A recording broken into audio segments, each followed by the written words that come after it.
La escápula o el omóplato es un hueso plano, forma parte del hombro y de la cintura escapular.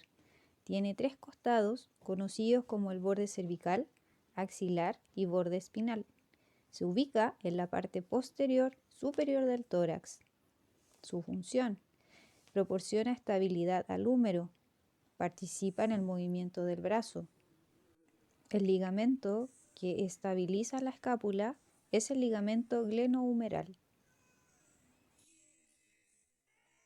El tipo de articulación es diartrosis, enartrosis y es de tipo esférica.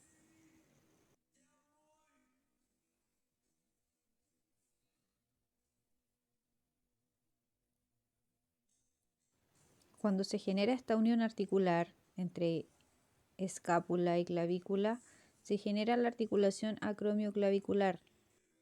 Su tipo de articulación es sinovial, artrodia, de tipo plano. Y me detengo aquí, donde está el ligamento acromioclavicular. Este mantiene la integridad de la articulación y su función es que se encarga de dirigir el movimiento de la clavícula durante los movimientos del hombro en todas las direcciones.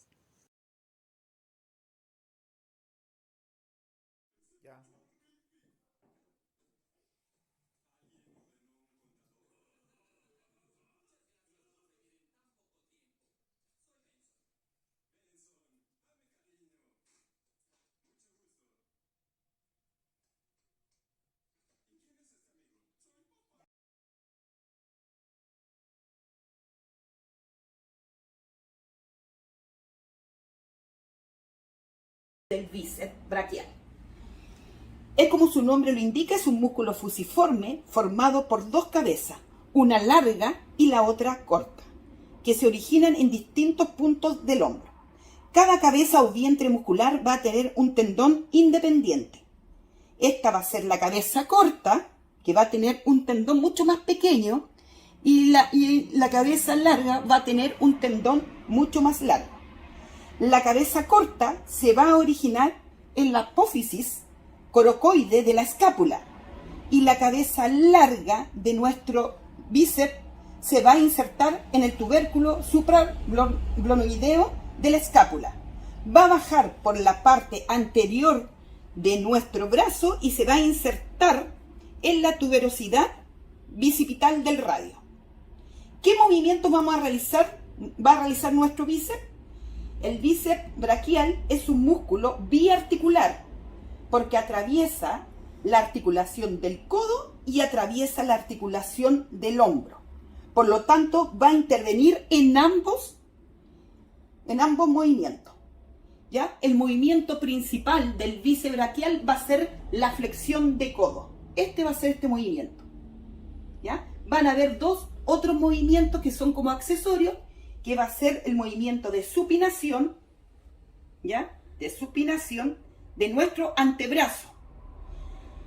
También nuestro bíceps braquial va a ayudar en la zona del hombro, ¿ya? En la flexión del hombro. Ahí. Va a haber una abducción y una abducción de hombro.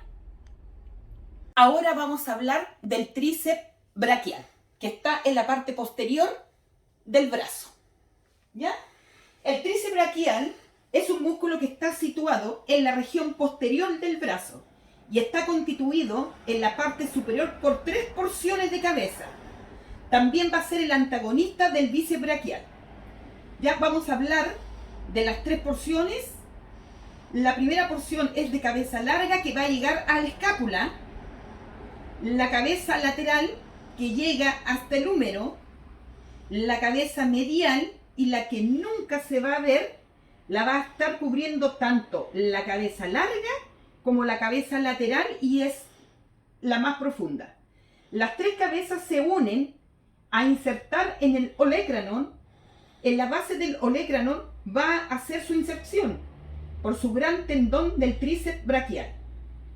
El movimiento del tríceps braquial, su principal movimiento va a ser la extensión de codo. La extensión de codo. y es el único músculo que va a extender el codo. Gracias a la cabeza larga, va hacia la escápula, nos va a poder permitir hacer la extensión del hombro. Ahí se activa la cabeza larga. Esto es un movimiento de accesorio, Y otro movimiento va a ser la abducción posterior de nuestro hombro. Ahí, hacia. Hola a todos, mi nombre es Nicole Fernández y hoy analizaremos el ligamento anterior carpiano.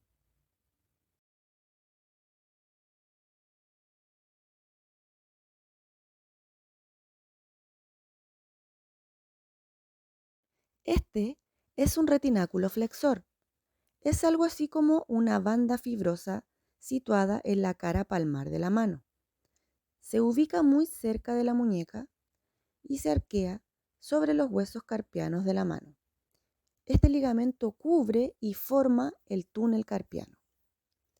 La flexibilidad de este ligamento permite lograr rotaciones de la cabeza del radio.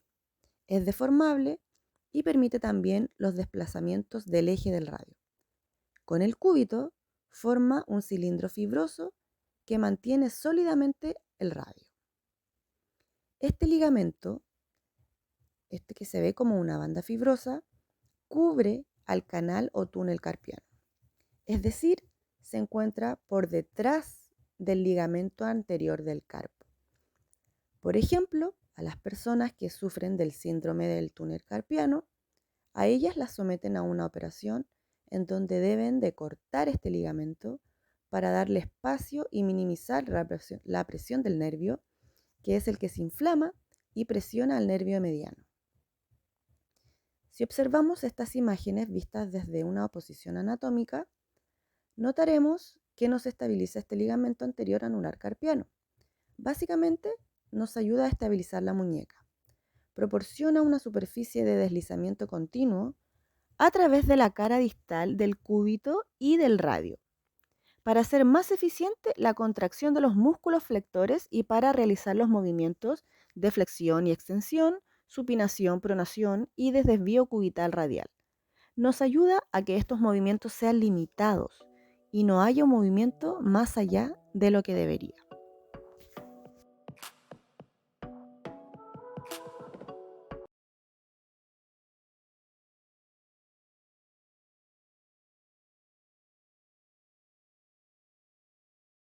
Hola compañeros, mi nombre es Diego Álvarez y yo vengo a hablarles acerca de los ligamentos. En este caso, el ligamento del codo. Primero que nada, los ligamentos son tejido conectivo que está compuesto en su mayoría por fibras elásticas y colágeno. ¿Ya? En este caso, el ligamento del codo tiene la función de conectar el radio, el cúbito, con el húmero, ¿ya? Del complejo articular del codo. Es importante mencionar que este tejido conectivo tiene que ser flexible y elástico, ¿ya? Porque lo que permite es que nuestro codo tenga el movimiento que tiene que tener, ¿ya?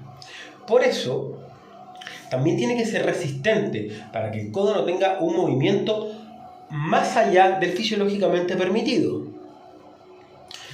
¿Ya? Es importante mencionar que este ligamento del codo está compuesto a su vez por 4 ligamentos. El primero de ellos es el anterior, ¿ya? Es un ligamento que tiene bastante poco desarrollo.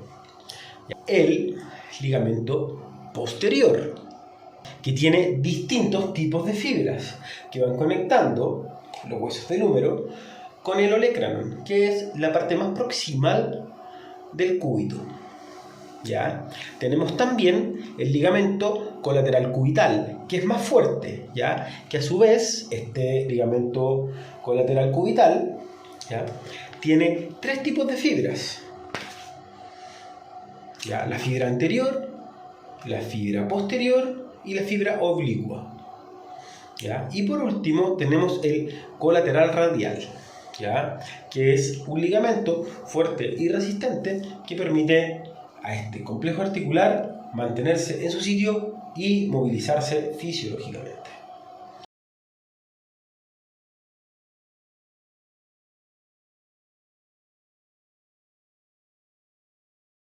En este video voy a hablar sobre la articulación esternoclavicular, conformada por el manubrio del esternón, la clavícula en su porción medial y el primer cartílago costal de la primera costilla. Esta articulación posee un disco articular, en este caso pintado de rojo, que en su parte superior se une a la clavícula y en su parte inferior se une al primer cartílago costal. Esta es una articulación sinovial de tipo encaje recíproco o en silla de montar. Este disco articular permite que estas dos superficies de estos dos huesos que no coinciden se puedan unir y producir movimientos de elevación y retroposición y de descenso y anteposición. Vértebras cervicales. Las características que las distinguen es que su cuerpo vertebral es más pequeño y más ancho de lado a lado que antero-posteriormente. La cara superior es cóncava y la inferior convexa. Su foramen vertebral es grande y triangular. Poseen apófisis transversas por donde pasan las arterias vertebrales, excepto en C7, donde existe el agujero, pero la arteria no discurre por él. Sus apófisis articulares superiores tienen dirección superoposterior y las inferiores dirección inferoanterior. Las apófisis espinosas de C3 a C5 son cortas y bífidas. La de C6 es larga, pero la de C7 es más larga y fácilmente palpable. Las vértebras C1 y C2 son atípicas. La vértebra C1, el atlas, es similar a un anillo y es algo arriñonada cuando se observa desde arriba o desde abajo. Sus carillas articulares superiores cóncavas reciben los cóndilos occipitales del cráneo. C1 no tiene apófisis espinosa ni cuerpo y consiste en dos masas laterales conectadas por arcos anterior y posterior. Transporta el cráneo y rota sobre las carillas articulares superiores planas grandes de C2. La vértebra C2, el axis, es la vértebra cervical más fuerte. La característica que la distingue es la apófisis odontoides, que se proyecta superiormente desde su cuerpo. La articulación entre el atlas y el axis se denomina articulación atlantoaxial. Se realizan dos puntos, uno entre las apófisis articulares que corresponden a una diartrosis de tipo artrodia y el otro en el arco del atlas y la apófisis odontoides del axis, que es una diartrosis de tipo trocoides.